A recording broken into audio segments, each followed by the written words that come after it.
নমস্কাৰ বন্ধু বান্ধৱীসকল, সিংফো ইউটিউব চেনেললৈ আপোনালোকক স্বাগতম জনাইছোঁ। যোৱা ভিডিঅ'টোত আমি ৱৰ্ল্ড বেংকৰ বিষয়ে আলোচনা কৰিছিলোঁ। এইটো ভিডিঅ'টো আমি ৱৰ্ল্ড বেংকৰ শেহতীয়া কিছু তথ্য আলোচনা কৰিম। গতিকে আহক বন্ধুসকল, ভিডিঅ'টো আমি আৰম্ভ কৰোঁ। আমি এতিয়া আলোচনা কৰিম international centre for settlement of investment dispute, চমুকৈ ICSID। এই সংস্থা 1965 অৰ্থাৎ 1965 চনত স্থাপিত হৈছিল। এই সংস্থা ইনভেষ্টমেণ্টৰ আয় কম কৰিবলৈ চৰকাৰৰ লগত কাম কৰে। ইয়াৰ মুখ্য উদ্দেশ্য আন্তঃৰাষ্ট্ৰীয় নিৱেশৰ সংঘাতবোৰ আঁতৰ কৰাবৰ কাৰণে সুবিধা কৰে। এই সংস্থাৰ লগত জড়িত মূল সদস্যমূলক দেশৰ সংখ্যা হৈছে 169। আমি দ্বিতীয়তে আলোচনা কৰিম মাল্টিলেটেৰিয়েল ইনভেষ্টমেণ্ট গেৰাণ্টি এজেঞ্চি, চমুকৈ MIGA, বহুপক্ষীয় নিৱেশ গেৰাণ্টি এজেঞ্চি। এই সংস্থাৰ স্থাপন 1988 অৰ্থাৎ 1988 চনত আৰু ইয়াৰ মূল সদস্য দেশৰ সংখ্যা হৈছে 181।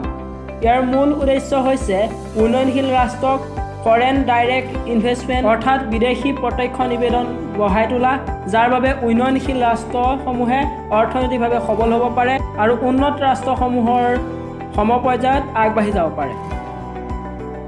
এতিয়া আমি আলোচনা কৰোঁ ৱৰ্ল্ড বেংকৰ কিছুমান ইম্পৰ্টেণ্ট ৱৰ্কছ অৰ্থাৎ গুৰুত্বপূৰ্ণ কামৰ বিষয়ে। ৱৰ্ল্ড বেংকে ল' interest loan, interest free credit আৰু গ্ৰাণ্টছ প্ৰভাইড কৰে। ৱৰ্ল্ড বেংকে বেংকৰ এডুকেশ্যন, হেল্থ আৰু ইনফ্ৰাষ্ট্ৰাকচাৰ উন্নত কৰিবলৈ লক্ষ্য নিৰ্ধাৰণ কৰে।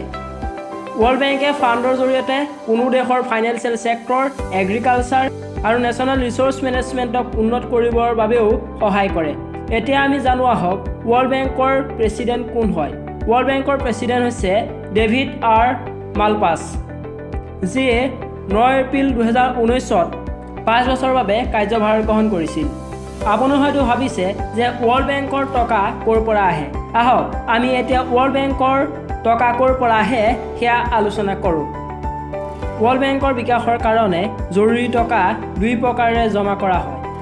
এক হৈছে কিছুমান ধনৰাশি কিছুমান উন্নত দেশে সহায় কৰাৰ ফলত জমা হয়, আৰু দ্বিতীয়তে IBRDয়ে বিত্তীয় বজাৰত শ্বেয়াৰ বিজনেছত ইনভেষ্ট কৰে, যাৰ জৰিয়তে এক বৃহৎ টকা ৱৰ্ল্ড বেংকে সংগ্ৰহ কৰিবলৈ সক্ষম হয়।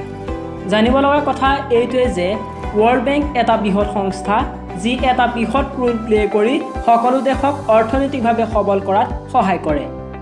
আশা কৰোঁ আপোনালোকে ৱৰ্ল্ড বেংকৰ বিষয়ে কিছু জানিবলগীয়া কথা আমি দুটা ভিডিঅ'ৰ যোগেদি জানিব পাৰিলোঁ। যদি এই ভিডিঅ'টো চাই আপোনাৰ নলেজ বঢ়োৱাত অলপ হ'লেও সহায় কৰিছে, তেনেহ'লে প্লিজ চেনেলটো ছাবস্ক্ৰাইব কৰিব।